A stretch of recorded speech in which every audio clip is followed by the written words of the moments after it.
Хванах се на тази работа, защото баща ми умираше. Трябваше нещо се работи и ме взех. Обаче тази, която ме назначи, вика, първо трябва да минеш през един, който проверява подлагате на детектор на лъжата. Те му казват полиграф. Отивам, мъж на 60 години, краката на бюрото, седи и ме гледа, вика: езици знаеш ли, взимал ли си наркотици, крал ли си жълта боя, знаеш ли кой е убил Путин?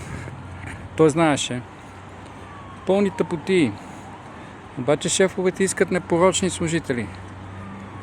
Абсолютно девствени, чисти, непорочни като сълзи.